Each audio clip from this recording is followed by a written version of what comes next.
In the final years of the 19th century, humanity believed it had reached the summit of understanding. The great cathedrals of science stood tall and proud, their spires touching the sky of certainty. Newton's laws ruled the heavens, Maxwell's equations tamed light itself, and the world seemed mechanical, predictable, eternal. The physicists of that era walked with confidence. To them, the universe was a grand clockwork, each cog turning in perfect harmony.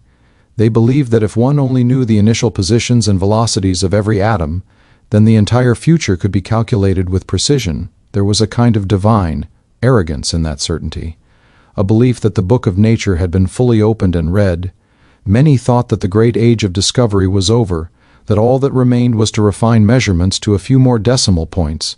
But just beneath the polished surface of this mechanical perfection, small cracks began to appear, tiny inconsistencies that whispered of a hidden world beneath the visible one, a world where the rules of the old gods of physics began to fail. It was in this age of supposed completion that a quiet, thoughtful German physicist named Max Planck began his journey. He was not a revolutionary by temperament.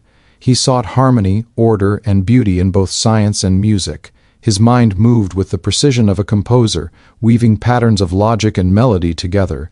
Planck did not wish to overthrow the foundations of physics. He wanted only to understand them more deeply. Yet destiny had chosen him to be the spark that would ignite the fire of quantum science. While others looked at the grand clockwork of nature, Planck looked closer, into the heat of glowing metal, into the silent glow of a dying ember, into the color of light as it shifted from red to blue. To most, it was simple physics. Heat something, and it glows. But to Planck, it was a puzzle that refused to fit into the neat equations of classical theory. Why did nature emit light in specific ways, with patterns that no formula could predict? Why did experiments at high frequencies yield results that defied all logic? These questions, so simple and so stubborn, began to haunt him. The problem was known as the mystery of blackbody radiation. Scientists had been trying to explain how objects emit light when heated, but the mathematics of classical physics led to absurd results. According to the existing theories, a hot object should radiate infinite energy at ultraviolet frequencies, an impossible prediction that became infamously known as the ultraviolet catastrophe. It was a catastrophe not only for equations but for belief itself. If classical physics was perfect, why did nature refuse to obey it?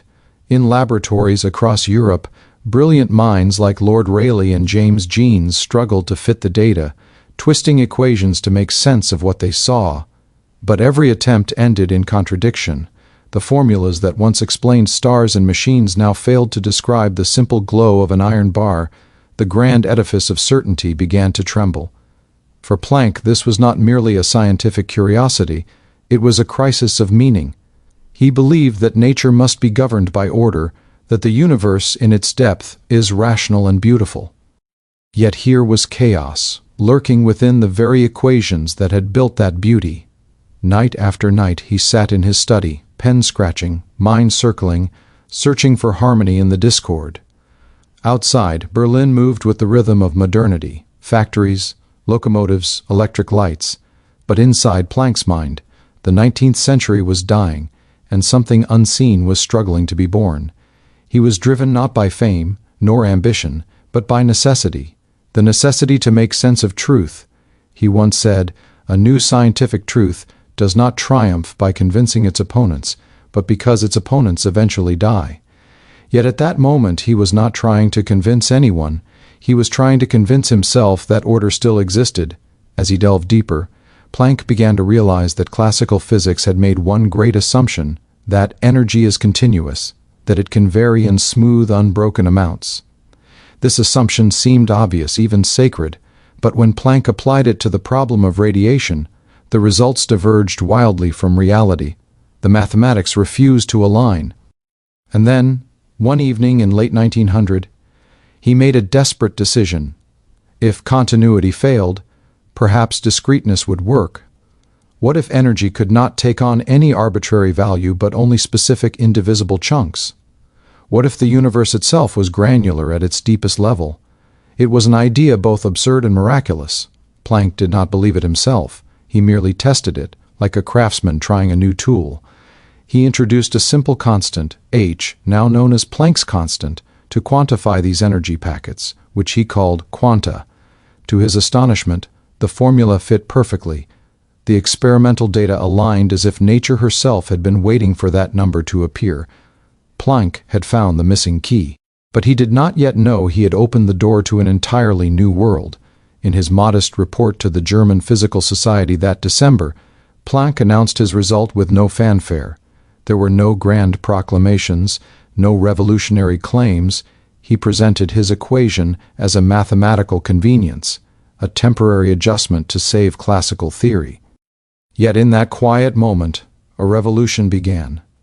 The age of quantum physics was born, not with thunder or lightning, but with the quiet hum of a scientist doing his sums by lamplight.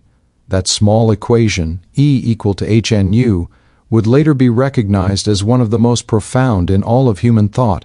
It told the universe, energy is not smooth. It comes in discrete pulses, indivisible and fundamental. Every beam of light, every wave of heat, every spark in the night sky is built from these quanta. The cosmos had been pixelated, and reality itself would never again be the same. What makes this moment so extraordinary is that Planck himself resisted the implications of his own discovery. He was, in many ways, the last classical physicist, a man of the old order who accidentally birthed the new. He once confessed that he had reached this conclusion against his own will. But truth has its own gravity.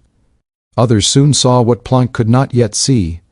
Einstein took his quantum and used it to explain the photoelectric effect, showing that light behaves both as a wave and as a stream of particles. The floodgates opened. Bohr built his atomic model on the foundation Planck had laid. Schrödinger gave it the mathematics of waves, and Heisenberg revealed its uncertainties. But none of it would have existed without that first spark, Planck's constant, that mysterious number whispering of a deeper order beneath the visible. To understand the courage of that act, one must imagine the world before it. Science then was not merely knowledge, it was ideology. The mechanistic universe had become a religion of its own, and determinism its creed. To suggest that nature might be discontinuous, that chance and probability might be woven into the very fabric of being, was heresy. Yet Planck, guided by a quiet faith in reason, took that step. He was not a rebel waving a banner, but a pilgrim lighting a candle in the dark. His mind, shaped by discipline and devotion, could not accept chaos, but neither could it deny what the numbers revealed. In that tension, in that struggle between belief and evidence, a new science was born. As the 20th century unfolded, the consequences of his discovery began to ripple through every corner of knowledge. The atom, once imagined as a tiny solar system, dissolved into clouds of probability. Time and space lost their absoluteness. Energy danced in discrete jumps, and matter itself began to blur into waves. Philosophers trembled, theologians pondered, and engineers dreamed. Quantum theory would give birth to the laser, the transistor, the microchip, and the nuclear bomb. It would transform medicine, communication, and computing, but at its heart it remained a mystery, an enigma born from one man's struggle to explain the glow of heated metal. Yet, for all its power, the story of Planck's spark is not merely about science, it is about the human spirit, its capacity to seek order amid uncertainty, to find meaning where logic fails. Planck lived through wars, personal loss, and the collapse of nations. His son was executed for resisting tyranny, his home was destroyed by bombs. Yet through it all he held to one conviction, that truth is sacred and that science, like faith, is a path toward it. In his later years he said, "Science cannot solve the ultimate mystery of nature." And that is because, in the last analysis, we ourselves are part of the mystery that we are trying to solve. In those words lies the heart of his legacy, the understanding that the search for knowledge is not the conquest of mystery, but its communion. In the glow of that realization, one can imagine the night of December 14th, 1900. The lecture hall is small, filled with the quiet murmur of German scholars. Planck steps forward, papers in hand, his voice measured, his manner calm. He presents his formula, unaware that he has just cracked the shell of reality itself. Outside, the world continues unaware. Horses clatter down cobblestone streets, the lamps flicker, the winter air is sharp.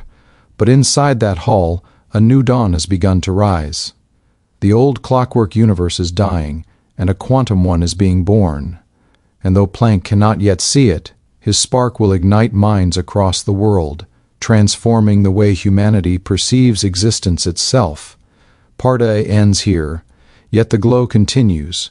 What began as a simple question, why does a hot object glow the way it does, had torn open the veil of certainty. The Newtonian dream of perfect prediction lay shattered, replaced by something far stranger, far deeper, far more beautiful. Planck's spark had set fire to the foundations of classical thought, and from its ashes, a new vision of the cosmos would emerge, one where light, matter, and energy are woven together in a fabric of pure mystery. The dawn of quantum science had arrived, not with a roar but with a whisper, the sound of a pen scratching across paper as a man wrote the first words of a new chapter in the story of creation. The year 1900 faded quietly into history, but its echo carried far beyond its time. The ink on Planck's paper had barely dried, yet that ink contained an entire new reality. The spark he struck that December would travel through minds and centuries, igniting ideas that would challenge everything humanity thought it knew about light, matter, and even existence itself. The classical age had been a world of continuity, smooth and predictable, where equations moved like clockwork. But now, with Planck's constant whispering through the equations of energy, a new rhythm began to pulse through the universe, a rhythm of discrete beats, pulses of light that came and vanished like musical notes in a cosmic symphony. Planck did not realize he had written the first bar of the score that would compose modern physics. He was a reluctant revolutionary, a man who sought harmony and found disruption, yet within that disruption lay the seed of a deeper order. In the years immediately following his discovery, few noticed the magnitude of what had happened. Scientists read his paper, nodded politely, and went on with their work. Even Planck himself saw his formula as a mathematical fix, not a revelation. But truth has a way of waiting patiently. In 1905, 5 years later, a young clerk in a Swiss patent office, Albert Einstein, found himself wrestling with the same paradoxes of light. Using Planck's strange idea of quantized energy, Einstein explained the photoelectric effect, proving that light itself could behave as particles, as quanta of energy now called photons. This bold step did what Planck had not dared. It declared that the quantum was real, not just a mathematical trick. For the first time, the universe was no longer continuous. The old dream of infinite smoothness was gone. The cosmos was built from steps, jumps, and pulses. Energy, matter, even time, would begin to look like a sequence of discrete possibilities rather than a flowing river. Planck watched this with a mixture of pride and disbelief. Einstein had taken his modest constant and turned it into a hammer that cracked open the walls of classical certainty. The two men, though different in temperament, Planck disciplined and conservative, Einstein bold and rebellious, became bound by that shared discovery. Together they stood at the crossroads of two worlds, one dying, one being born. Yet even as quantum ideas began to grow, the scientific establishment resisted. Many clung to the comfort of determinism. They could not imagine a universe that allowed chance, probability, or duality. They wanted the old God of order, not the new God of uncertainty. But Planck, in his quiet way, understood that change was inevitable. He once said, "Science advances one funeral at a time." He had learned that new truths do not simply arrive, they wait for the world to grow ready. The early 1900s became the most turbulent era in physics. New theories blossomed like wildflowers, each one stranger than the last. Niels Bohr used Planck's constant to explain the structure of the atom, showing that electrons do not spiral continuously but leap between fixed orbits, emitting light in exact quanta. Werner Heisenberg would later uncover the uncertainty that lay at the heart of these jumps. Schrödinger would dream of waves guiding particles, and Dirac would merge matter with antimatter. Every one of them carried Planck's spark within their equations. His constant H appeared like a signature across the fabric of reality, a mark left by the hand of the man who first saw light not as a wave, but as a staircase of energy, Without Planck, there would have been no Einstein's photons, no Bohr's atom, no Heisenberg's matrix, no Schrödinger's wave. The entire edifice of modern physics was built upon the quiet hum of that single constant. But while science leapt forward, Planck himself remained a man torn between two worlds. He admired Einstein's boldness, yet found the implications of quantum theory deeply unsettling. The thought that nature might be inherently uncertain, that reality itself might flicker between possibilities, offended his sense of cosmic order. He clung to the belief that behind the randomness, there must still be a deterministic truth, a hidden harmony that we had yet to see. In that, Planck was both right and wrong. He was right to believe that beauty and structure run deep, but wrong to think that they could ever again fit within the tidy boxes of classical logic. The universe had revealed itself to be stranger, subtler, more alive than any of the old philosophers had dreamed. It was not a machine, but a mystery, and the key that had opened it was Planck's constant. As decades passed, the quantum revolution grew unstoppable. The equations spread across chalkboards, across nations, across generations. In universities from Berlin to Copenhagen, young physicists debated late into the night. The air was electric with wonder and disbelief. Each new discovery seemed to defy reason, yet each was confirmed by experiment. Light behaved both as wave and particle. Matter could exist in two states at once. Observation could alter outcomes. The more they looked, the less they understood. Yet beneath it all, Planck's constant appeared again and again, a reminder that this strange new world had a single point of origin, a mathematical seed planted by one man's act of desperation. It was as though nature herself had left a signature in every equation, whispering, "Remember the spark." While others built the edifice of quantum mechanics, Planck became its elder statesman, its moral voice. He guided young scientists, defended the purity of truth, and reminded them that science was not a war against mystery, but a communion with it. He lived through a world that was tearing itself apart, two great wars that ravaged the Europe he loved. Yet even as bombs fell and nations burned, Planck continued to speak of harmony. He saw in the quantum world not chaos, but an invitation, a sign that the universe was woven with balance, even when that balance was hidden. Behind the darkness of matter, he once wrote, there is the radiance of the divine. To him, science and faith were not enemies. They were reflections of the same search for truth. The quantum world had not destroyed order. It had simply revealed that order is deeper than the human eye can see. But tragedy shadowed his life. He lost children to illness, to war, and to the cruelty of tyranny. When his beloved son Erwin was executed by the Nazi regime for resistance, Planck was broken but unbent. In his old age, when the world seemed to crumble around him, he found solace in the very idea he had given birth to, that the universe is not random chaos but quantized harmony, an invisible rhythm that no power on earth can silence. He wrote, "Faith is a necessity for the scientist. The man who believes that he can stand on pure reason alone will eventually stumble." To the end of his days, Planck believed that his constant H was not merely a number, but a symbol of the order that connects mind, matter, and meaning. Even in grief, he found peace in knowing that every loss, every flicker of light, every atom's dance was part of a greater eternal pattern. By the time Planck died in 1947, his spark had become a blazing fire. The atomic age had dawned. Nuclear energy, quantum mechanics, and relativity had reshaped civilization. The world was split between fear and awe. Scientists now spoke of particles that could appear and vanish, of universes that might exist parallel to our own. The quantum had escaped the blackboard and entered daily life, in radios, in computers, in every glowing screen.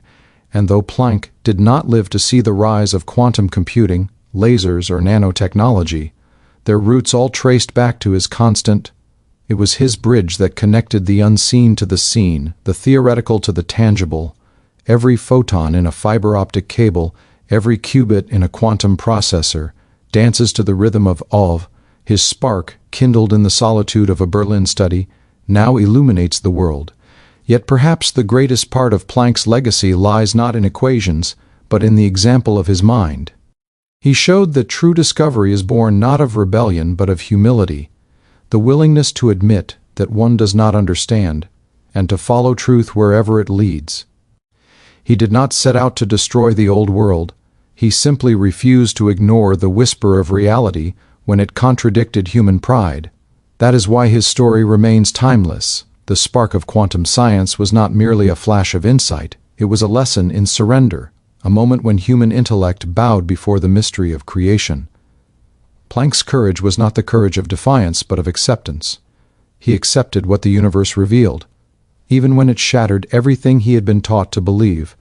If one listens closely, one can still feel the echo of that moment when he first wrote down E equal to nu. It is the sound of the 20th century being born. It is the heartbeat of every modern technology, every discovery that followed. But beyond the laboratories and machines, it is the whisper of wonder that keeps humanity reaching for more. The same curiosity that led Planck to question the glow of heated metal now drives explorers to seek the origin of the cosmos, to probe the quantum foam at the edge of existence, to look for meaning in the dance of particles that flicker in and out of being. The spark he lit has not dimmed. It has multiplied, reflected endlessly in the minds of those who dare to ask why. To imagine Planck's legacy is to stand at the threshold of two infinities. On one side lies the macroscopic world of stars and galaxies, governed by relativity and gravitation. On the other side lies the microscopic realm of atoms and quanta, governed by uncertainty and probability. Between them, invisible yet essential, stands Planck's constant, a bridge that connects the cosmic and the quantum. It is the scale of transition, the border between the continuous and the discrete. It is the universal translator through which the cosmos speaks, both in waves and in numbers. Every scientist who crosses that bridge walks in Planck's footsteps, whether they know it or not. His spark did not simply ignite a field of study. It defined the boundary of reality itself. More than a century has passed since that December evening in 1900, but the questions Planck raised have not been silenced. They have deepened. What is energy truly? What is light? Is matter real or only a manifestation of underlying fields? These are not the concerns of physics alone. They are questions that touch philosophy, spirituality, even consciousness. Quantum theory has shown that the act of observation can influence outcomes, that reality may depend on awareness itself. Some call it coincidence, others see the hand of the divine. Planck, were he alive today, would likely smile and say, both are true, for he knew that truth is never confined to one domain. It is the harmony between them. The quantum world to him was not a contradiction of faith, but its continuation through mathematics. It was the language through which the Creator wrote the laws of existence. As humanity now builds machines that compute with qubits, as it studies particles that exist in 10 dimensions, as it peers into black holes and early universes, the constant H remains the silent pulse of all these frontiers. It is the rhythm of the cosmos, the smallest whisper of creation still audible across time. Every scientific breakthrough, every technological marvel, every philosophical awakening that arises from quantum science carries within it the memory of that first spark. And perhaps that is the greatest irony. The man who sought stability gave birth to uncertainty. The man who loved order revealed the chaos that sustains creation. Yet in that paradox lies beauty, the kind of beauty that has always defined the deepest truths. The story of Max Planck is not simply the story of physics. It is the story of humanity's awakening to its own limits and its infinite potential. It reminds us that sometimes the universe reveals its secrets not to the loud, the confident, or the proud, but to the quiet souls who listen carefully to the silence between the equations. Planck listened, and in that silence he heard the whisper of the quantum world, the heartbeat of a new cosmos. His spark continues to burn in every laboratory, every equation, every mind that dares to seek beyond the visible. It burns not only in science but in the soul of every human being who wonders what lies behind the glow of the stars. And so, the story returns to its beginning, to the flicker of light on heated metal, to a question so small it seemed trivial, and to a man who refused to look away. From that question came a revelation that shattered certainty and expanded reality. The classical age ended, and the quantum age began. Between those two worlds stands a bridge made of numbers and faith, logic and mystery, symbolized by a single letter, H. The spark that ignited quantum science still glows, unseen yet eternal, reminding us that every end is a beginning, every mystery a message, and every act of discovery a prayer written in the language of light. At the dawn of the 20th century, light was a paradox that mocked even the brightest minds. For centuries, humanity had bathed in its glow, built temples beneath its warmth, and studied its behavior through lenses and mirrors. Yet, beneath its beauty lay a mystery that no equation could tame. Was light a wave, rippling through space like sound through air? Or was it a stream of tiny particles, little bullets of energy darting through the void? Great thinkers had argued over this since the days of Newton and Huygens. Newton believed light to be corpuscles, minuscule grains moving in straight lines. Huygens countered that it must be a wave spreading through an invisible medium. Both ideas had truth, both had limits. But by the late 1800s, most physicists believed the debate was over. Experiments with interference and diffraction proved light behaved as a wave. The question was settled, or so they thought. Then came the puzzle that would unravel it all. The problem of blackbody radiation. In simple terms, scientists wanted to understand how objects emit light when heated, when iron glows red in a forge. When a piece of metal shifts from dull orange to blinding white, it seems ordinary. But behind that glow lies a universe of questions. Why does it shine more at some colors than others? Why does the intensity peak at certain frequencies and then fall away? The great laboratories of Europe, Berlin, Munich, London, buzzed with experiments measuring this light with unprecedented precision. When physicists plotted their results, they expected the elegant curves of classical physics to match the data perfectly, but the graphs betrayed them. At low frequencies, theory and experiment agreed, but as the frequency increased toward ultraviolet, the equations exploded into nonsense. Classical physics predicted that energy should rise without limit. The infamous ultraviolet catastrophe. If that were true, every warm object in the universe should emit infinite radiation, burning the cosmos into white fire. But reality refused. Nature was wiser than the math. This was the impossible question that gripped Max Planck.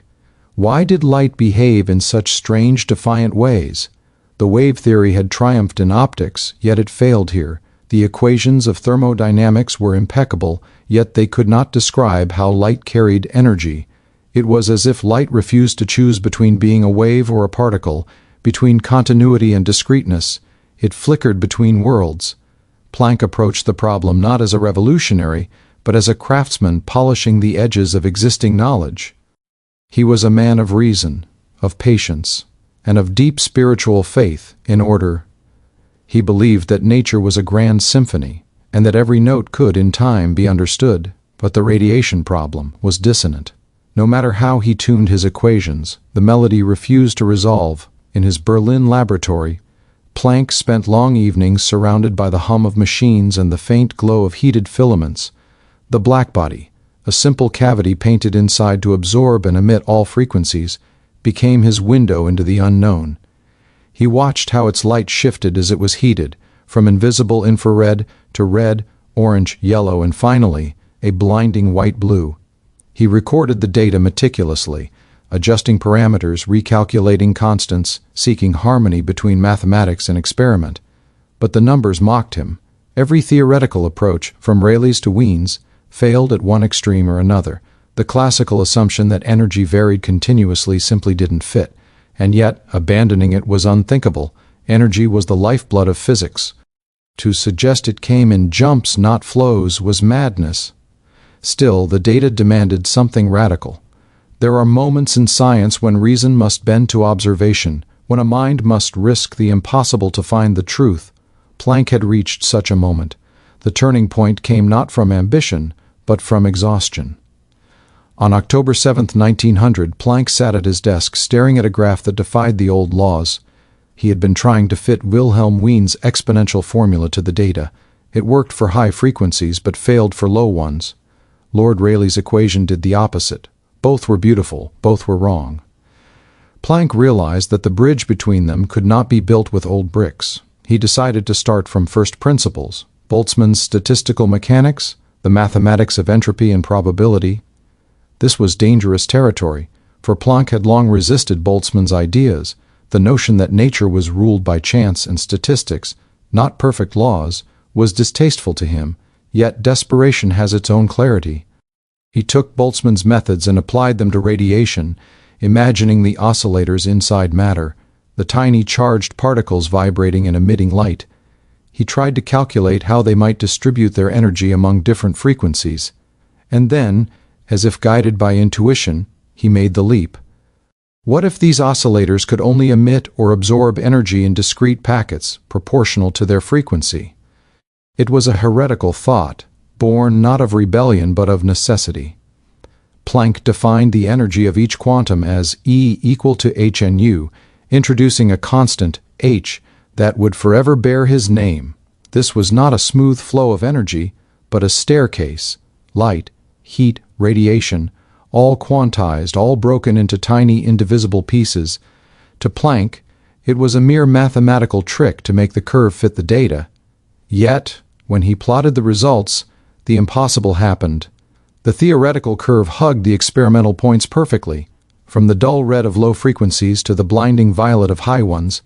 The ultraviolet catastrophe vanished, nature had spoken, and Planck had, at last, listened. But the implications were terrifying. This meant that energy was not continuous. The very foundations of classical physics, the idea that quantities could change by infinitely small amounts, were crumbling. If energy could only come in specific packets, then the universe itself was granular, not smooth. What did that mean for light, for matter, for the laws that governed both? Planck didn't know, he didn't even want to know. To him, this quantum hypothesis was a bridge too strange to cross. He presented it cautiously, almost apologetically, to the German Physical Society on December 14, 1900. Few in the audience grasped the significance. It was as if a man had discovered fire and thought it only a flicker. Yet that night, in the quiet hum of a lecture hall, the age of quantum physics was born. In the days that followed, Planck continued to wrestle with the implications. He was a man torn between two faiths, one in the determinism of classical mechanics, and the other in the truth of experiment. The equations worked beautifully, but they contradicted everything he believed about the continuity of nature. To him, quantization was absurd, a temporary device, not a physical reality. He tried to reconcile it with the old world, to fold it back into the language of waves and forces. But the idea had a life of its own. Like a spark leaping from one atom to another, it spread through the minds of others. Einstein, Bohr, Heisenberg, each of whom saw in it something more than mathematics. They saw the birth of a new universe. Yet to understand the magnitude of what Planck had done, one must look deeper into his impossible question. Why does light behave in strange packets? The answer lies not only in physics but in philosophy. Light, it turns out, does not belong entirely to one category of being. It is both wave and particle, both continuous and discrete, depending on how it is observed. It refuses to be pinned down by logic. In Planck's discovery, reality revealed its dual nature, fluid yet fragmented, infinite yet quantized. It was as if the universe were composed not of substance but of possibilities, each flickering into being according to rules we could describe but not fully comprehend. In this paradox lay the seed of every future breakthrough, from quantum mechanics to relativity, from lasers to computers, and it began with a single question: what is light? Planck's answer changed the language of science forever. His constant h became the most fundamental number in physics, defining the scale at which quantum effects dominate. It told scientists that below a certain threshold, the smooth curves of classical theory dissolve into the granular shimmer of quantum phenomena. It defined the size of the building blocks of energy itself. Every atom, every photon, every electronic transition vibrates to its rhythm. Even the light from distant stars obeys it. It is the universe's quiet metronome, keeping time across billions of years. But for Planck, the triumph was bittersweet. He had solved the problem of blackbody radiation, but created a far deeper mystery. The equations that had once been his allies now stood before him like riddles from another world. What were these quanta? Were they real or just mathematical conveniences? Why did they exist at all? He could not answer, and that haunted him. Yet, in that unknowing, he had done what all great scientists do.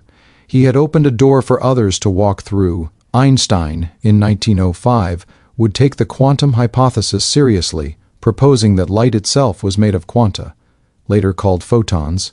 In doing so, he transformed Planck's reluctant speculation into the foundation of a new physics.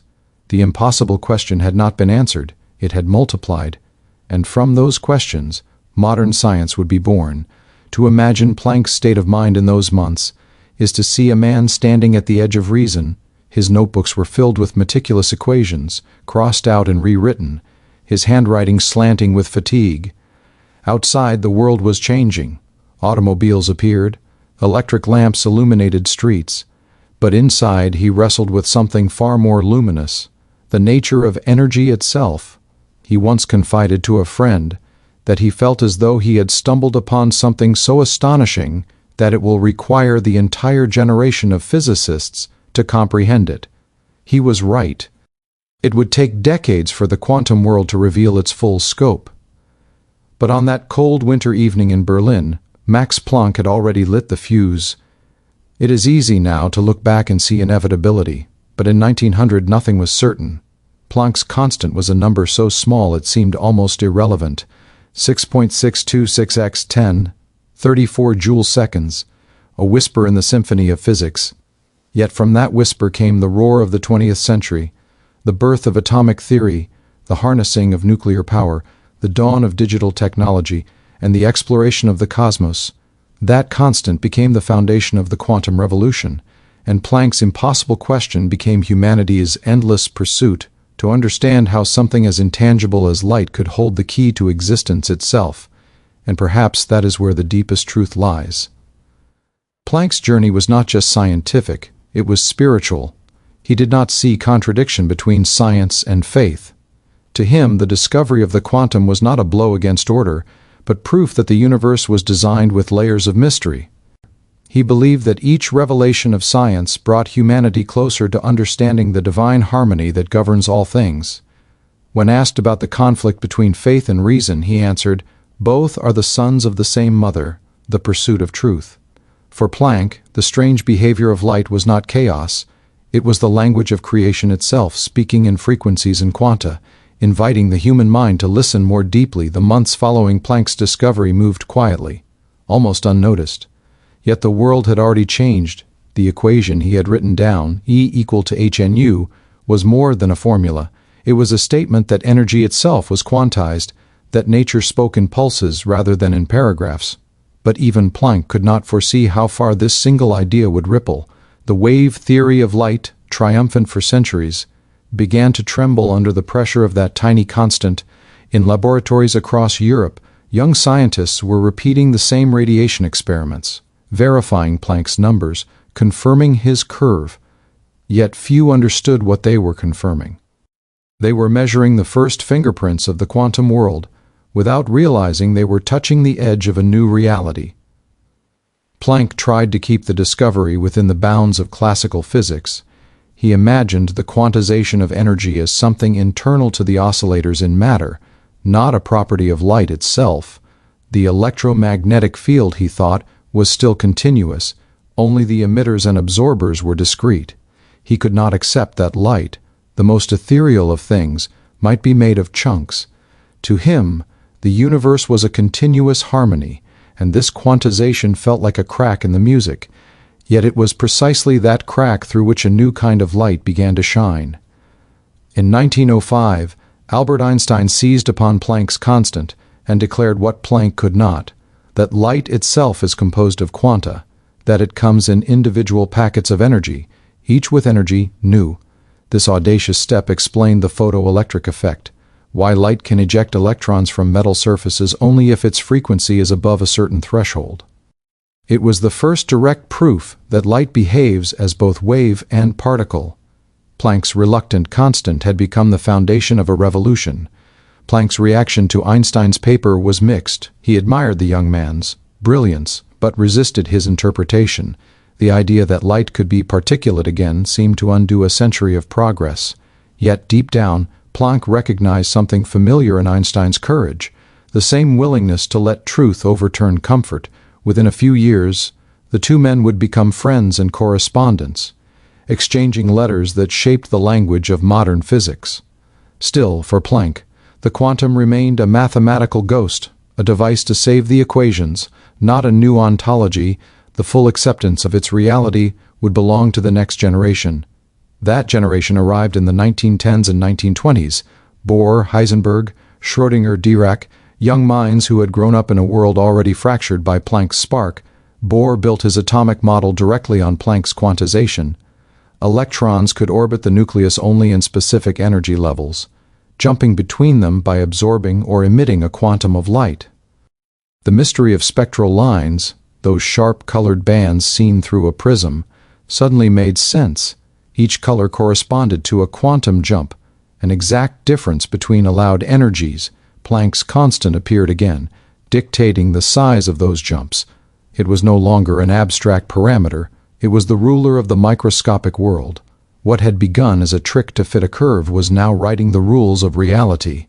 Meanwhile, experimentalists were confirming quantum behavior in one phenomenon after another: the photoelectric effect, Compton scattering, specific heats of solids, the stability of atoms.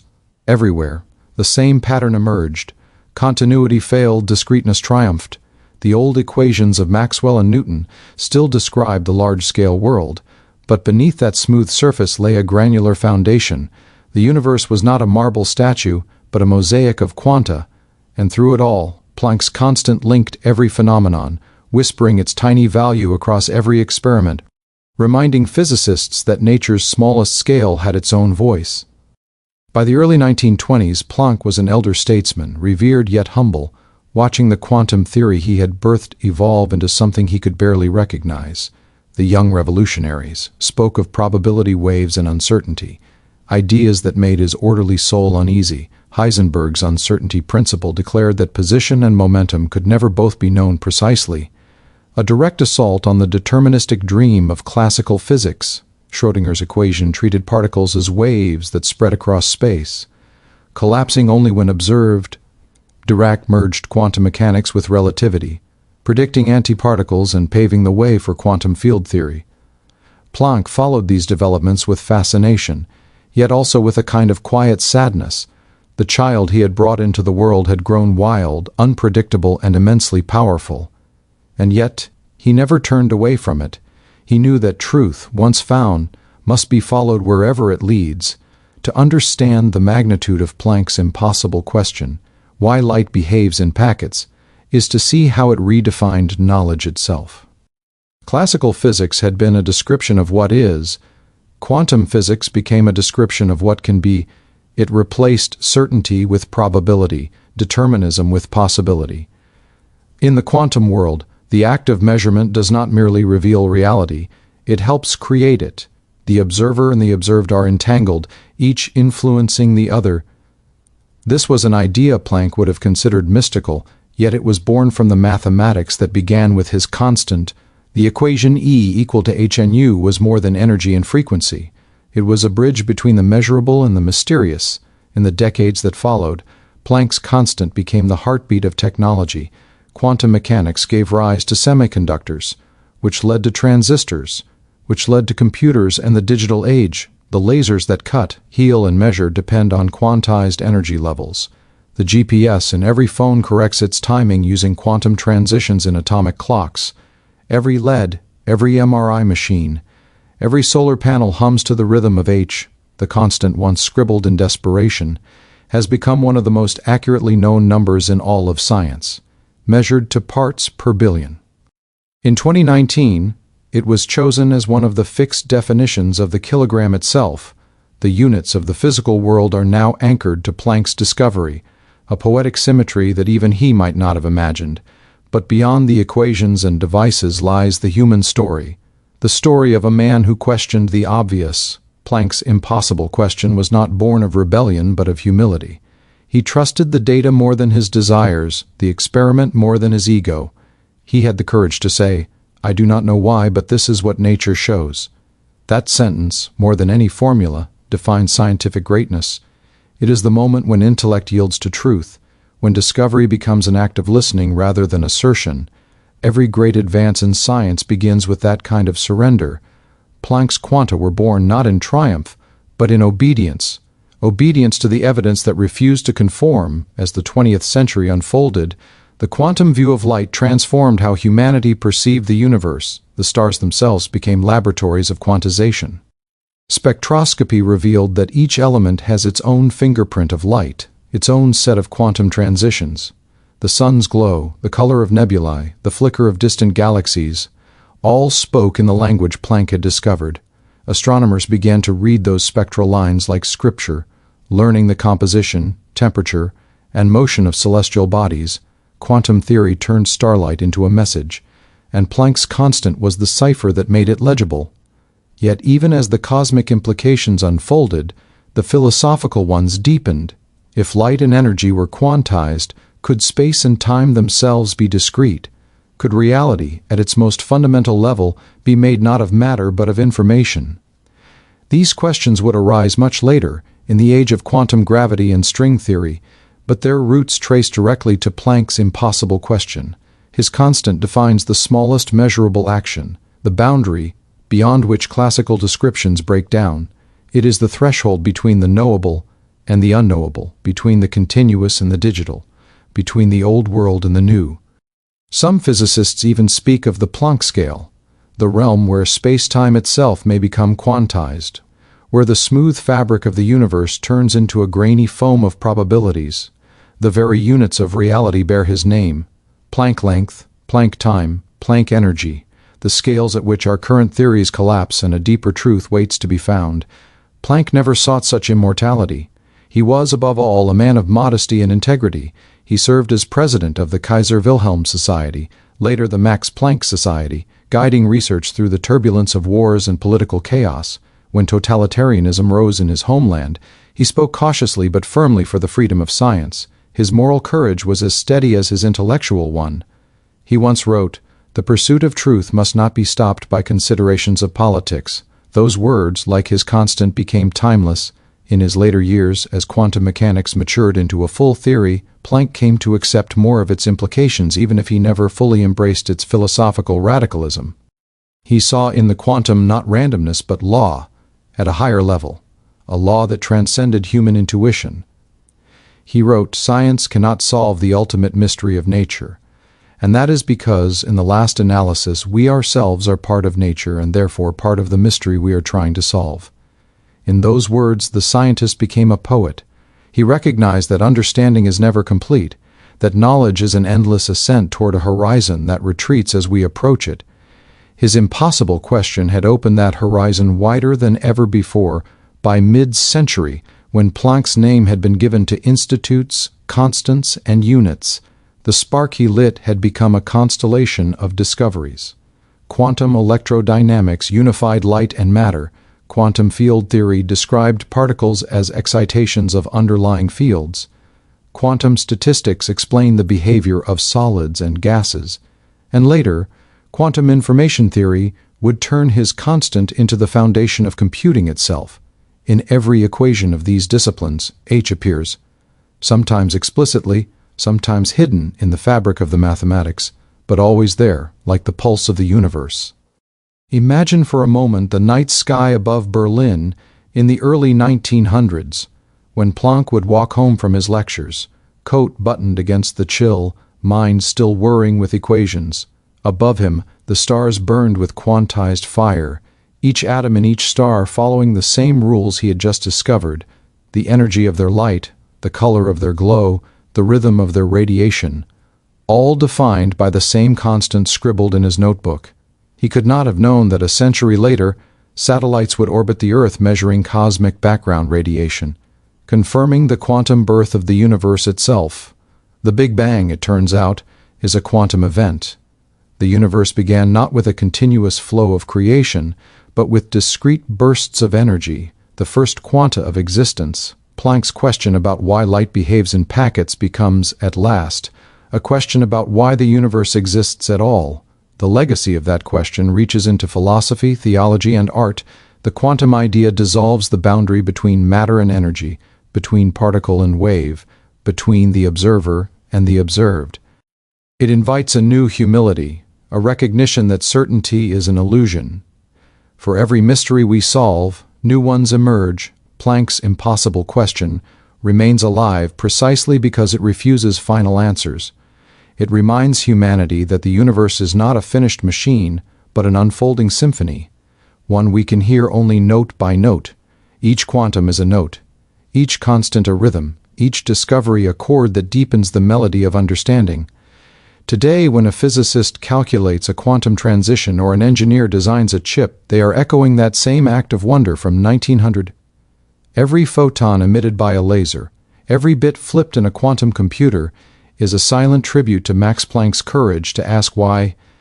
His impossible question continues to shape the way we see reality. And in that continuity, ironically born from discreteness, lies the most beautiful truth of all. That knowledge, like light, travels in quanta, each revelation discrete, each discovery a spark, each spark lighting the way to the next. In the quiet glow of his Berlin study, surrounded by pages of equations and the hum of the new century, Max Planck looked upon a number that would change everything. It was small, almost invisibly small, and yet within its simplicity lay the seed of a revolution.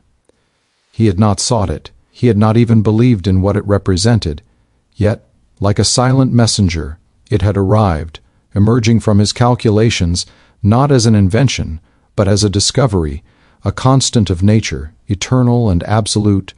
H, a single symbol, a whisper from the universe, 6.62, 6 times 10 to the negative 34 joule seconds, a value so tiny that it seemed irrelevant to ordinary life, yet so fundamental that without it, nothing that exists could be explained.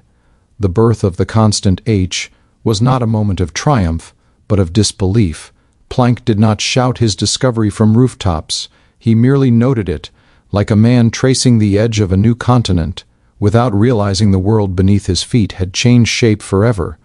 To understand the birth of H, one must understand the humility that gave it life. Planck's constant did not arise from a grand theory or a vision of how the universe must be. It was born from failure, the failure of classical physics to describe the simplest of phenomena, the light from a heated object. For decades, the brightest minds had wrestled with that problem, their equations breaking like waves against the hard cliffs of experiment. It was not complexity that defeated them, but simplicity itself.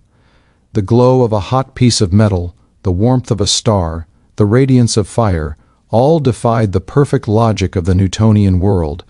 Every theory predicted catastrophe where nature showed balance. To fix that contradiction, Planck bent his mind deeper into mathematics, and in that descent he found the quantum abyss. He imagined the atoms inside matter not as smooth, continuous oscillators, but as tiny resonators that could only vibrate in discrete steps. And when he gave them those steps, when he allowed energy to come in packets, each proportional to the frequency of vibration, the equations suddenly worked. The universe, it seemed, preferred rhythm to continuity. Energy came not as a flowing stream, but as a series of beats, and that beat was H.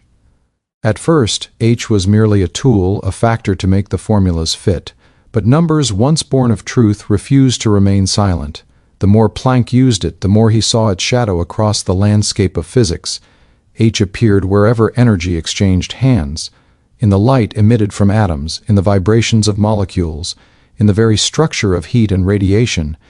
It was as though nature had been hiding this number in plain sight, woven into the fabric of creation, a bridge between the visible and the invisible, the finite and the infinite. What Planck had stumbled upon was not just a constant, it was a new law of reality, and though he could not yet comprehend it, H was destined to become the heartbeat of the quantum world. The philosophical weight of that discovery was immense. Until that moment, scientists believed that the universe was infinitely divisible. Every quantity, no matter how small, could be halved again and again, forever. Energy, time, space, all continuous, all smooth.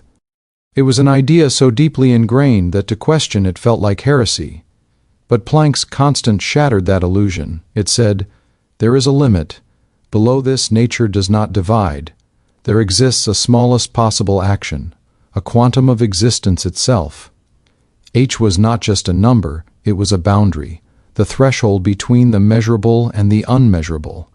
The dawn of a world where continuity ended and discreteness began. That moment was the end of classical certainty and the birth of modern wonder. Planck himself was uneasy about what he had done. He viewed his constant as a mathematical artifact, not a statement about reality. Yet, in a way, his hesitation made the discovery even more profound. The truth had emerged not from belief, but from obedience to evidence. He had not chosen H, it had chosen him, and like many of the greatest revelations in history, it arrived as a whisper to a mind humble enough to listen. He once said that science progresses not because its opponents are convinced, but because they die, and new generations grow up familiar with the truth. H was that kind of truth, one that demanded not persuasion but transformation. As the years passed, the meaning of H deepened. Einstein took it and made light itself quantized, showing that every photon carries energy equal to Hink nu. Bohr used it to explain why electrons orbit in discrete shells. Heisenberg built uncertainty around it, showing that the product of position and momentum could never be smaller than h4πi. Schrödinger made it the core of his wave equation, turning it into the signature of the quantum state. H was everywhere, invisible yet essential. The watermark of the universe. It governed how matter vibrates, how atoms bind, how energy transforms. It set the scale of the very small, the realm where classical logic dissolves and quantum probability reigns. To measure H was to touch the pulse of creation. But beyond physics, H carried a message about the nature of knowledge itself. It told humanity that there are limits, not of imagination but of precision, that the universe, while intelligible, is not entirely transparent. There is a sacred blur at the foundation of all things, a boundary that keeps mystery alive. In a world that worshipped certainty, H introduced humility. It whispered that no matter how deep we look, reality will always hum, just beyond full comprehension. Planck's constant became a symbol not just of quantization but of the hidden harmony between order and unpredictability. It was both law and poetry, a number that contained philosophy. In the quiet aftermath of his discovery, Planck often reflected on what it meant. He was a man of both science and spirit who saw no contradiction between them. To him, H was not an accident, it was a sign of the deeper design behind existence. He wrote that behind every natural law stands the mind of the Creator, and that the scientist's role is to uncover the divine order written into the language of mathematics. The constancy of H, its universality across all phenomena, spoke to him of unity, a single rhythm guiding all things, every atom, every ray of light, every vibration of the cosmos, moving to the same beat. To a man who had spent his life seeking harmony, this was a revelation of profound beauty. He had found the signature of order in the chaos of data. Yet the paradox of H was that it gave birth to uncertainty. By revealing discreteness, it destroyed predictability. Classical physics had promised that with enough information, one could foresee the future of any system. Quantum physics, born from H, said otherwise. It revealed that at the smallest scales, nature does not tell us what will happen, only what might happen, and how likely each possibility is. Probability replaced precision, chance became law. For Planck, this was difficult to accept. He admired Einstein, who famously said, "God does not play dice." But the dice, it seemed, were rolling at the quantum level, and H was the hand that threw them. The universe had become a cosmic game of possibilities, and yet it remained astonishingly coherent. Out of randomness, structure emerged. Out of uncertainty, order. H was the bridge, the thin, invisible line where chaos and harmony met. In modern physics, the constant H defines everything that moves, shines, or exists. It sets the scale of energy transitions, the size of atoms, the color of light, the shape of spectra. It is the fingerprint of the microscopic world, and yet it also reaches into the cosmic, the very birth of the universe, the Big Bang. Unfolded according to quantum rules written in H, even now the faint echo of that explosion, the cosmic microwave background, carries the imprint of quantum fluctuations governed by that same constant. Every flicker of starlight, every chemical reaction in a cell, every photon reflected from your skin, all of it vibrates in tune with H. The constant connects galaxies to electrons, the infinite to the infinitesimal. It is the thread that sews the universe together. Philosophically, H is a reminder that the universe is not a smooth continuum of being, but a sequence of sacred moments. It suggests that existence unfolds in steps, quanta of time, energy, and action. Between each lies a pause, a breath, an interval of silence. Reality, then, is not a constant stream, but a divine rhythm, a cosmic pulse. To perceive it is to understand that creation itself is quantized, not a static being, but an ongoing active emergence. Planck, in his later years, came to see this not as contradiction but as harmony. The discreteness of energy, he realized, does not destroy continuity, it composes it. Just as individual notes create a symphony, H is the spacing between those notes, the measure that makes music possible. As decades passed and physics grew more abstract, H remained its anchor. Every new theory, from relativity to string theory, must bow to it. It defines the very units of the physical world. In 2019, scientists redefined the kilogram not by a piece of metal in Paris, but by fixing the value of H. Mass itself, once tangible, became a function of Planck's number. The material world had yielded its definition to a quantum constant, the invisible now defining the visible. It was a poetic completion of the circle that began in Planck's study a century before. The constant that had once been born to explain heat and light had become the foundation of measurement itself, the ruler by which reality is measured. Planck's discovery reminds us that the universe does not reveal its secrets easily. It speaks in paradoxes, in boundaries that become bridges. The birth of H was the moment humanity first glimpsed the grain of the cosmos, the smallest unit of existence, the beat of the cosmic drum. And though Planck could not have known it, that beat continues to guide every scientific revolution since.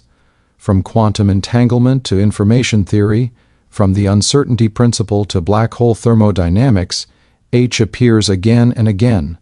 Like the signature of an artist on every masterpiece of creation, its presence is silent, but absolute. It tells us that the universe is not continuous chaos but discrete order, not infinite certainty but balanced possibility. There is something almost spiritual in the constancy of H. Across space and time, through every star and every atom, its value never changes. It is the same in the heart of the sun as in the vacuum between galaxies. It governs the dance of photons and the vibration of molecules with equal authority. In a cosmos that seems to shift and evolve, H is the eternal pulse, the one invariant rhythm in an ever-changing song to those who seek meaning. It speaks of unity, that all things, from light to matter to consciousness, are connected through the same mathematical heartbeat. As the night deepens and Planck's pen slows, one can imagine him staring into the flame of a candle, the same flame that puzzled him so deeply. Each flicker of light, each wave of heat, each photon that escapes the wick, all carry the mark of H. The fire whispers his name, though he does not yet realize it. He closes his notebook, weary but content. He believes he has solved a problem of radiation. He does not yet know he has discovered the key to the universe. Outside Planck's window, the city of Berlin murmured with the rhythm of a world stepping into modernity. The hum of trams, the hiss of gas lamps, the far-off bells that marked the hours of a century about to awaken. He sat in silence, unaware that the tiny number he had defined would one day reshape every field of human understanding. The constant H lay quietly in his equations like a seed buried beneath winter soil. It would take years for the world to feel its bloom. But the laws of nature had changed. Reality had been discretized. The classical picture of the universe as a smooth, eternal mechanism was giving way to something stranger, a world built from indivisible acts of creation, each one measured by the same cosmic unit of action. The discovery was so radical that even its author could not see its full horizon. He saw only the curve that fit, the equation that behaved, and the strange necessity of this mysterious constant that the data demanded. But what he had really found was the limit of divisibility itself, the smallest possible whisper of physical change. the ultimate quanta of becoming. As decades unfolded, H began to reveal its power in unexpected ways. It was as though the universe, through Planck's number, had set a rhythm to which everything must dance. When Einstein proposed that light itself came in discrete quanta, each carrying energy E equal to h nu, he took Planck's mathematical convenience and made it a physical reality. For the first time, light became both continuous wave and discrete particle.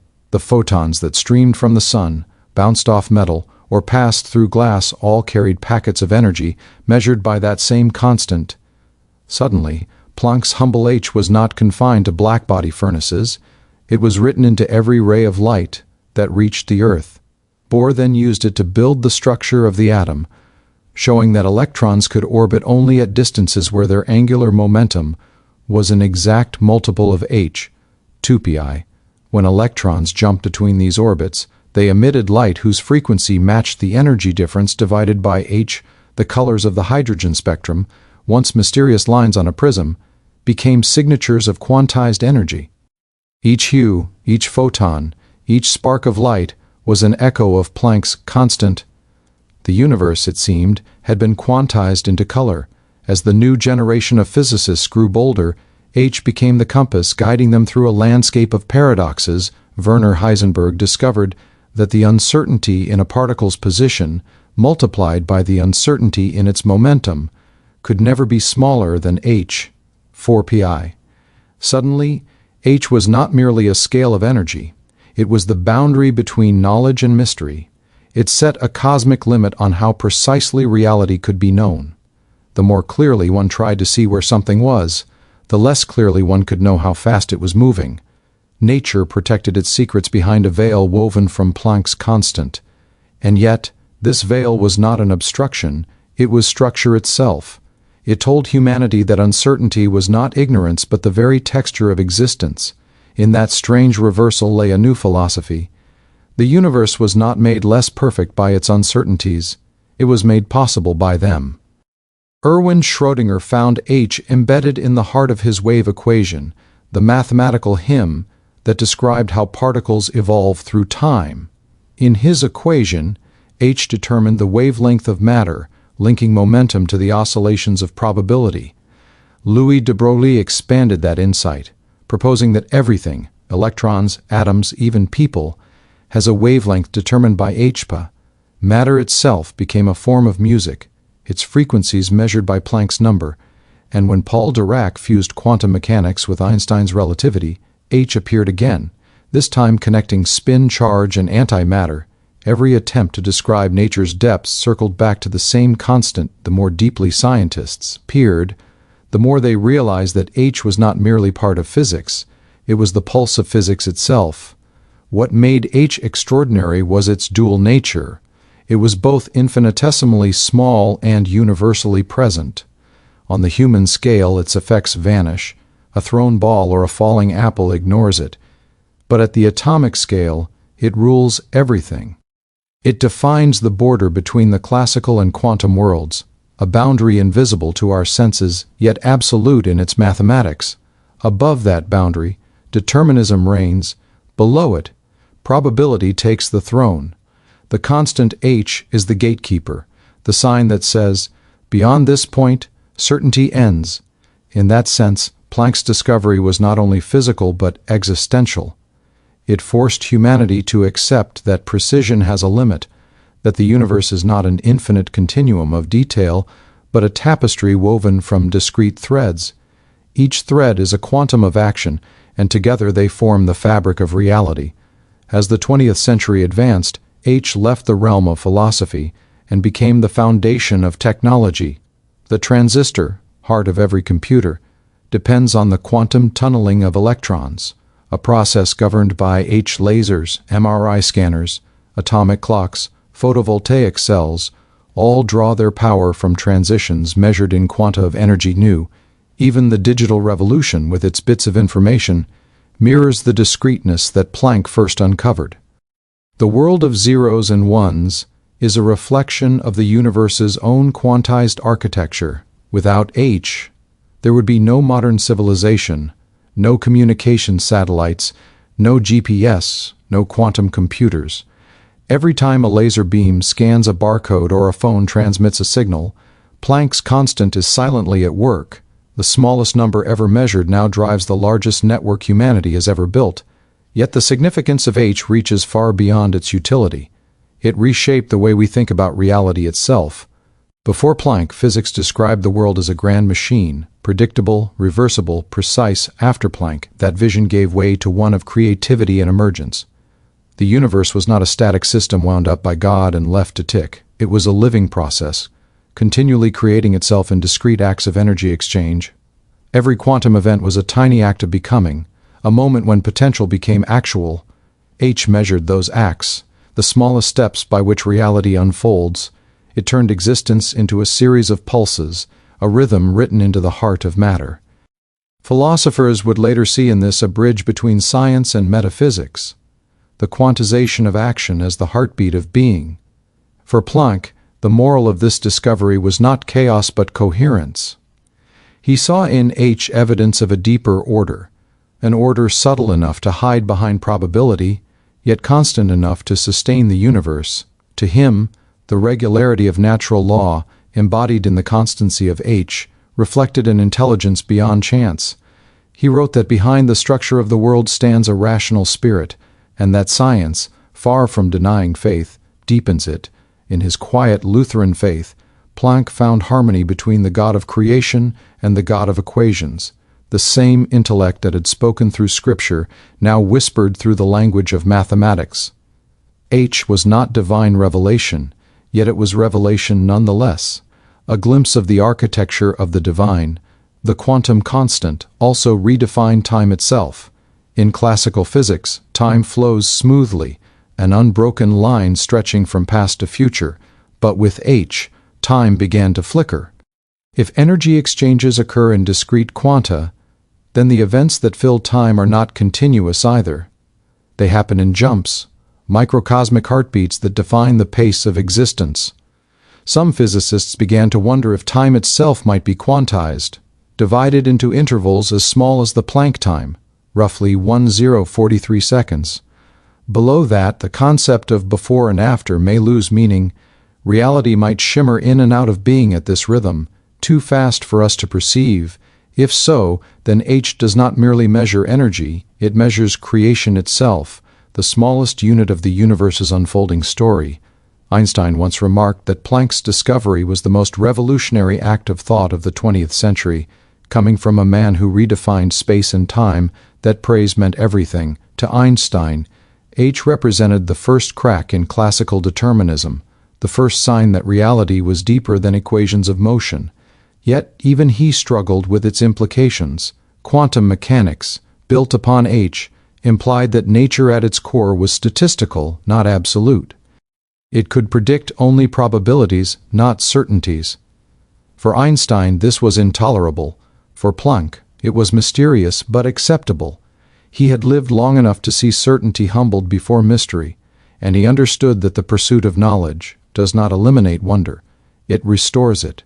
He saw H not as the end of understanding, but as its renewal, a reminder that the deeper we go, the more infinite truth becomes. In the years after Planck's death, his constant became the foundation of cosmology. The early universe, when it was smaller than an atom, behaved according to quantum rules. The fluctuations that occurred then, quantum tremors measured by H, later grew into galaxies, stars, and planets.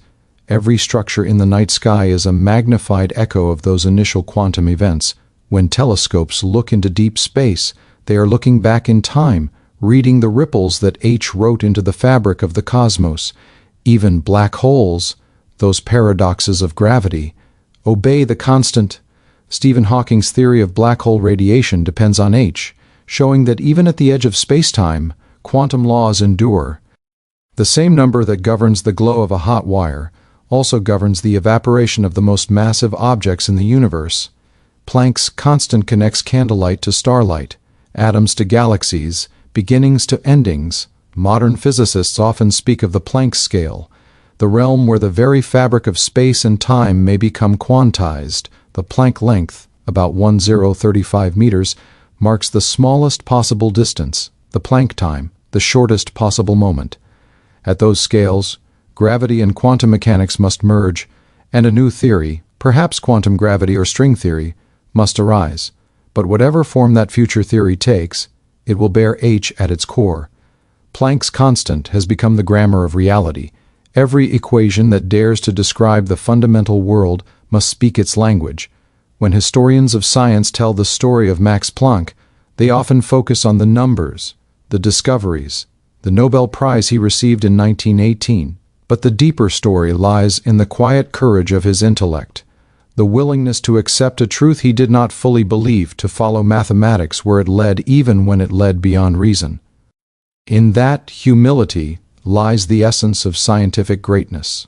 Planck's constant is not only a physical number, it is a monument to the human spirit's ability to adapt to truth. It represents the point where certainty ends and curiosity begins. Each new generation of physicists stands at that threshold, looking into the quantum darkness and hearing the same faint rhythm that Planck heard more than a century ago. In the vast expanse of time, a single human life is short, but sometimes one life, one equation, one number, reshapes eternity. When Max Planck wrote down H, he engraved a mark upon the universe. That mark guides every experiment, every theory, every piece of technology that defines the modern age. It tells us that the cosmos is not a continuous flood of matter and motion, but a symphony of discrete notes. Between each note lies silence, and in that silence the possibility of creation. Perhaps that is the final lesson of Planck's constant, that the universe itself is musical, that its beauty arises not from chaos but from rhythm, not from certainty but from proportion. The music of the spheres is quantized, and its measure is H. As night settles again over Berlin, the modern world glows with lights powered by quantum laws. The city hums with technology born from a constant once scribbled in a notebook. Planck's window is long gone, but through the glass of every screen, every laser, every star, the same light shines, a light built from quanta, guided by that ancient number. Somewhere, in the hum of machines and the whisper of thought, the constant still sings, and if one listens closely enough, one might hear it, the faint pulse of H, the rhythm of existence itself, the spark that ignited quantum science, still burning, still timeless, still divine. The news of Planck's strange discovery moved slowly at first, like a faint vibration through the walls of an old temple. In the early years of the 20th century, few realized that a quiet German professor had just torn a hole in the fabric of classical physics. The old world still believed in continuity, in certainty, in equations that behaved like gears in a perfect clock. Even Planck himself resisted the revelation. He called his own idea an act of desperation, a temporary mathematical trick to fix a stubborn problem. Yet the truth has its own patience, and little by little it began to unfold. What began as doubt became curiosity. What began as skepticism became revelation. Within a generation, the constant he had introduced in silence would be known as the foundation of a new science, quantum mechanics. And it would not only change physics, but the human understanding of reality itself. At first, Planck's peers admired his precision, but dismissed the meaning. They believed his quantization was merely a clever way to save classical theory from embarrassment. But then came the young minds, unburdened by the weight of old beliefs. Einstein, Bohr, Heisenberg, Schrödinger, they read Planck's equations and saw not a patch but a door. Einstein took the first step through, proposing that light itself is quantized, that each photon carries a packet of energy equal to nu. The world gasped. Bohr followed, using the same constant to describe the orbits of electrons, explaining the sharp colors of hydrogen's spectrum.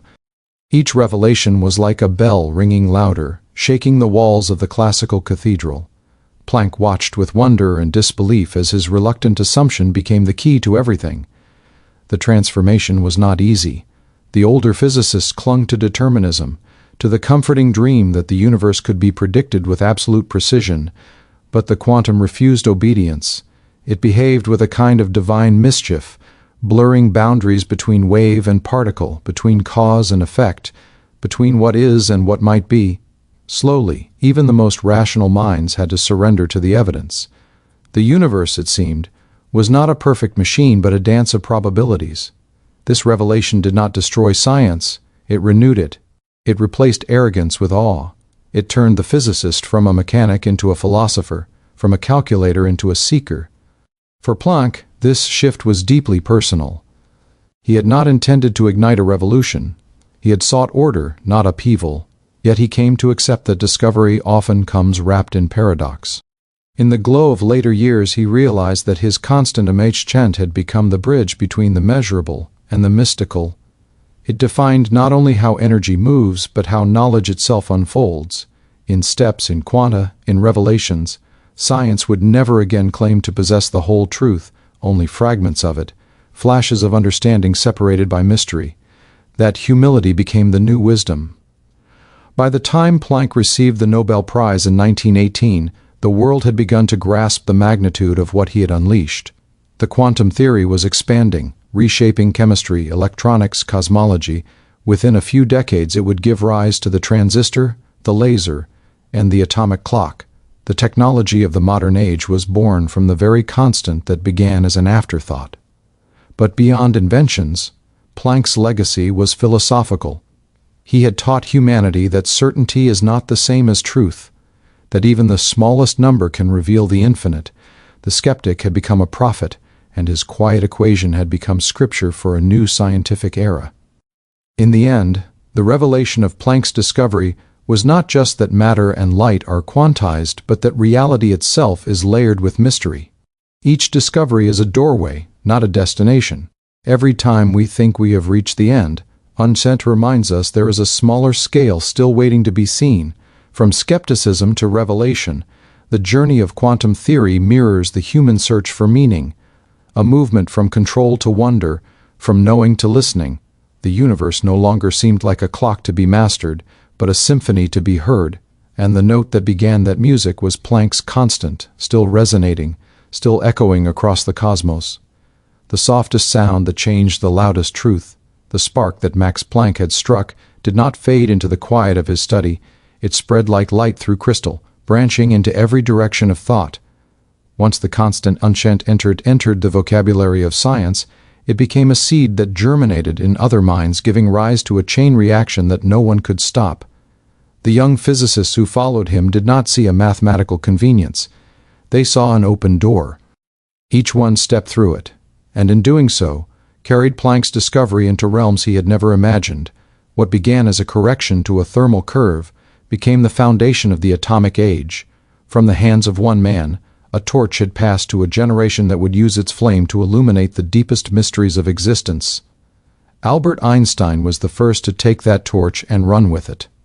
Using Planck's constant, he proved that light could behave as a stream of particles, each quantum carrying a discrete packet of energy. His explanation of the photoelectric effect showed that light could knock electrons from metal surfaces only if its frequency was above a certain threshold. A direct confirmation that energy was quantized. This simple idea would earn Einstein his Nobel Prize, not for relativity, but for turning Planck's hypothesis into reality. Yet even Einstein could not foresee how profoundly this idea would ripple.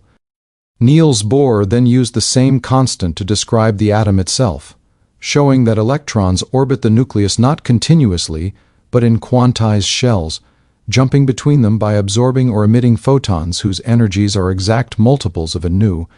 The atom, the fundamental building block of matter, was now seen as a miniature solar system powered by quantum leaps. As these discoveries multiplied, the scientific world began to awaken to a shocking truth. Planck's constant was not a detail, it was the foundation. Werner Heisenberg used it to formulate his uncertainty principle, revealing that the precision with which we can know position and momentum is forever limited by inchmoner. When Schrödinger built it into his wave equation, showing that particles move like waves of probability. Paul Dirac wove it into the language of relativity, uniting quantum mechanics with Einstein's vision of space-time and predicting antimatter in the process. Every pillar of modern physics, every new law that explained the invisible world, carried Planck's constant at its heart. The tiny number that once seemed meaningless had become the signature of nature itself. The impact went beyond theory. Quantum mechanics soon escaped the laboratory and entered the world of technology. The transistor, which gave birth to the computer age, relies on the quantum behavior of electrons, lasers, medical imaging, nuclear power, and solar cells. All are expressions of Planck's discovery. The modern world is built upon the mathematics of Einstein. Every time light flickers across a screen or data travels through a fiber optic cable, the pulse of the quantum is there, invisible but absolute. The chain reaction that began in Planck's mind had become the heartbeat of civilization. Yet there was another kind of reaction, a philosophical one. The quantum revolution forced humanity to rethink its place in the universe.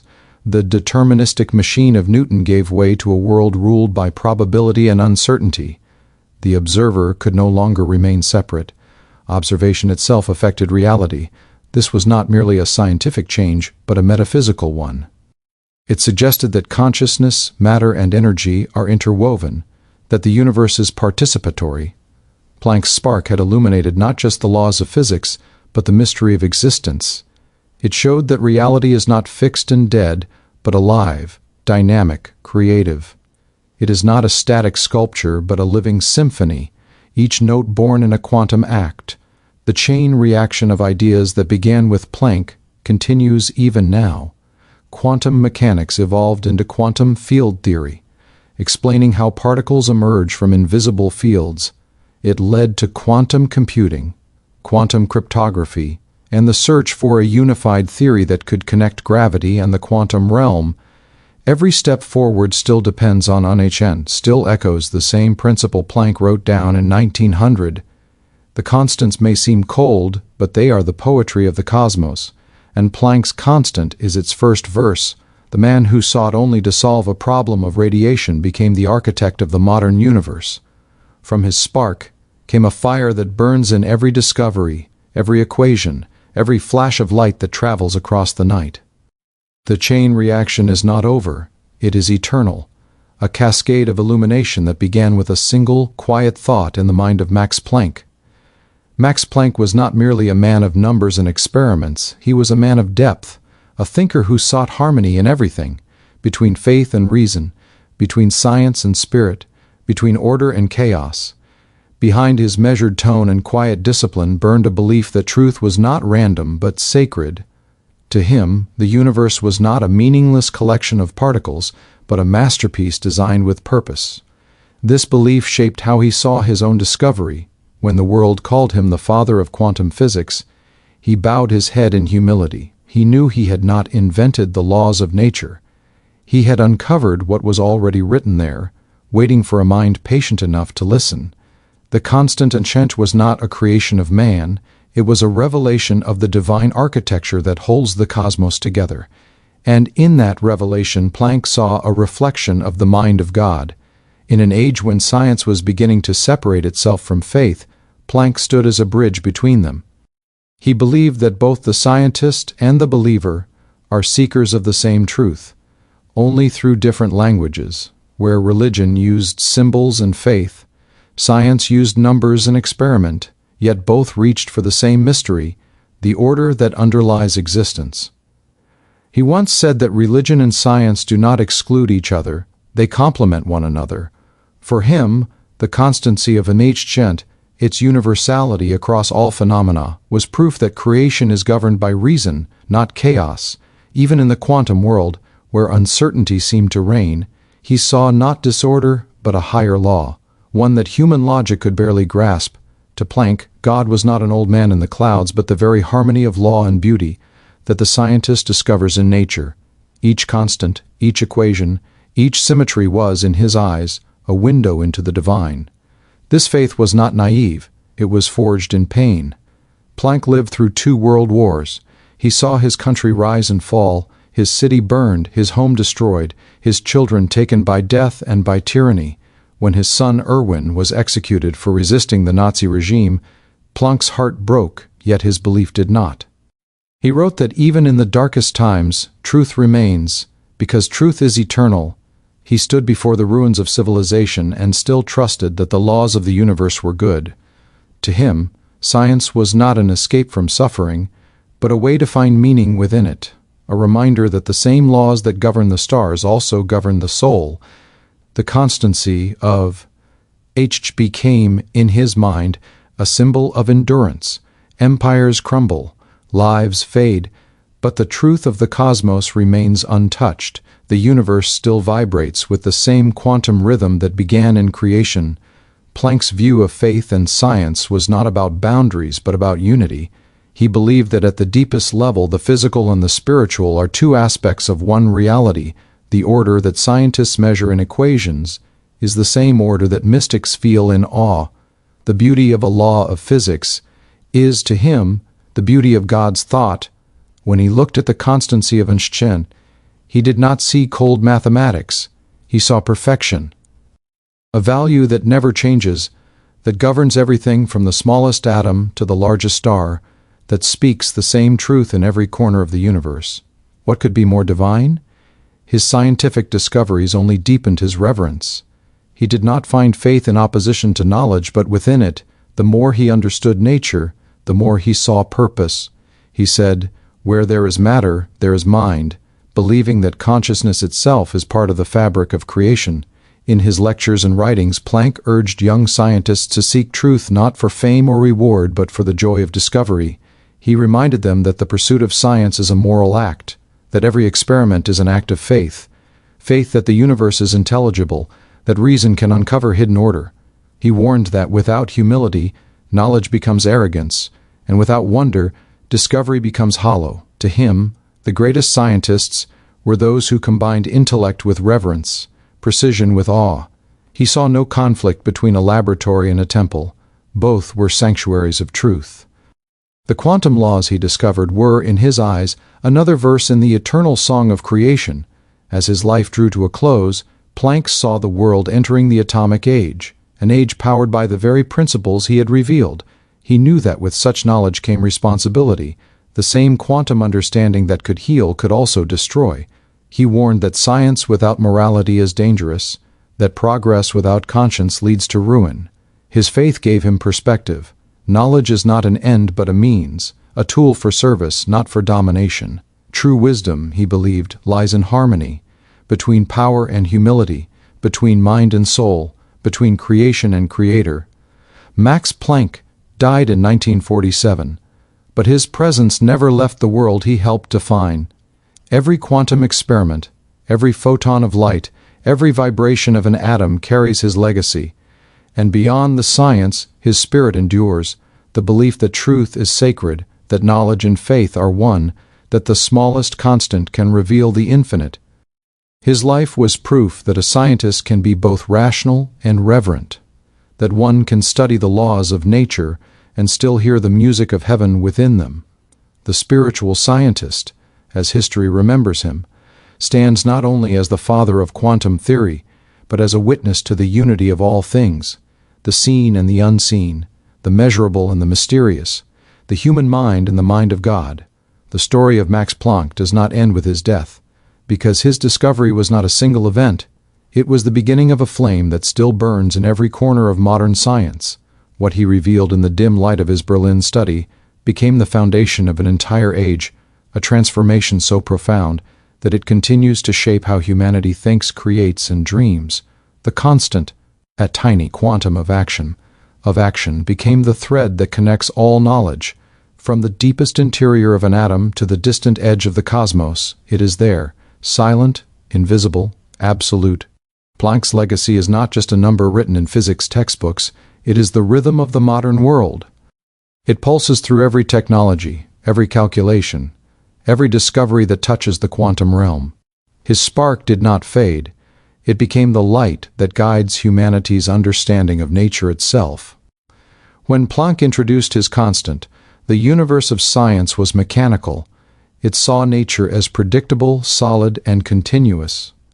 Today, because of him, we see the universe as alive, full of uncertainty, possibility, and wonder. The quantum revolution that began with his discovery now defines not only physics but the entire human experience. The phone in a hand, the computer on a desk, the laser in a hospital, the satellite orbiting the Earth, all of them operate through laws that descend directly from Planck's constant. The very fabric of daily life hums with the music of his mathematics. Without quantum mechanics, there would be no digital age, no modern medicine, no exploration beyond Earth's sky.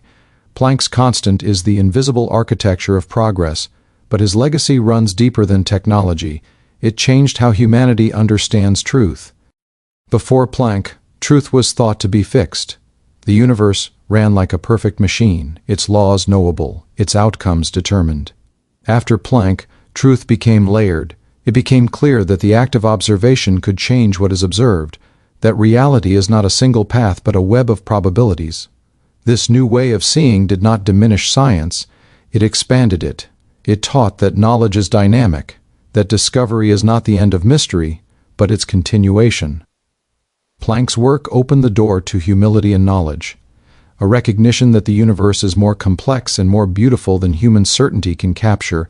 Every generation of scientists who came after him carried that humility forward, turning it into the spirit of modern inquiry. In the decades after his passing, the echo of Planck's constant continued to spread. The quantum world grew into new branches: quantum electrodynamics, quantum field theory, quantum computing, quantum biology. Each field found new ways to describe the same truth, that at the smallest scales, energy and matter dance in discrete steps, all choreographed by ancient theorists began to realize that this constant might hold the key to the universe's deepest structure. The Planck length, the Planck time, the Planck energy. These became the limits of physical meaning, the point beyond which our equations cannot go. If there is a boundary between the known and the unknowable, it bears his name. Planck's constant became a doorway not only to new science but to new philosophy, a reminder that the ultimate truth may always lie just beyond the reach of human understanding. Planck's legacy also transformed the relationship between science and wonder. He showed that one could be precise without losing reverence, analytical without losing awe. His discovery did not destroy the sense of mystery, it restored it. The more scientists explored the quantum world, the more they realized how strange and poetic it truly is. A world where particles can be waves, where objects can exist in two states at once, where distance and time can blur into probabilities. These are not mere curiosities. They are glimpses of a universe that is far richer than the senses suggest. Planck's constant is the measure of that richness, the symbol of the infinite variety hidden in the smallest things. Every quantum event, every spark of light, every flicker of energy is a small act of creation governed by his law. In that sense, Planck's legacy is eternal. It continues to unfold with every photon that crosses the cosmos. To the modern scientist, Planck's name stands for rigor, integrity, and the courage to follow truth wherever it leads. He represents the spirit of discovery itself, patient, disciplined, unyielding before doubt. His work reminds us that even the smallest insight can shake the foundations of reality. The discovery of Einstein was not loud or dramatic. It was quiet, born in solitude, refined by thought, accepted reluctantly. Yet from that quiet came the loudest transformation in human understanding. His story teaches that revolutions in thought do not always begin with thunder. Sometimes they begin with the soft scratch of a pen, the steady mind of a man who dares to ask why. Today, the torch he lit burns in every laboratory, every classroom, every observatory, where minds reach for the unknown. Physicists still chase the unification of quantum mechanics and gravity, searching for a theory that will complete the vision that began with Planck's constant. Philosophers still debate the meaning of probability and reality that his work uncovered. Even artists and writers find inspiration in the dualities he revealed: order and chaos, light and darkness, the seen and the unseen. His spark transcended science. It became a metaphor for enlightenment itself. It reminds humanity that knowledge is not a straight road but a journey through light and shadow, a continual awakening to deeper patterns of truth. As the 21st century unfolds, Planck's influence grows stronger, not weaker. Quantum computing, artificial intelligence, and quantum communication all rely on the principles that emerged from his work. The future itself is built upon his constant. Yet perhaps the greatest part of his legacy lies not in machines or formulas, but in the philosophy that guides them. The belief that truth is worth pursuing, no matter how strange it becomes. Planck's life showed that one can question everything and still keep faith, that one can find meaning not by removing mystery but by embracing it. The everlasting flame of his legacy burns in that balance, between curiosity and humility, between knowledge and wonder. When the light of the sun travels across space and enters the eye, when atoms collide in the heart of a star, when a photon leaps from one orbit to another, the same constant whispers in its motion. The universe still moves to Planck's rhythm. It is the rhythm of creation, the measure of every quantum step, the music of existence itself. Max Planck did not merely ignite quantum science. He gave humanity a new way to hear the universe. His spark became the eternal flame that lights the path of discovery, reminding all who follow that even the smallest idea, born in stillness, can illuminate eternity.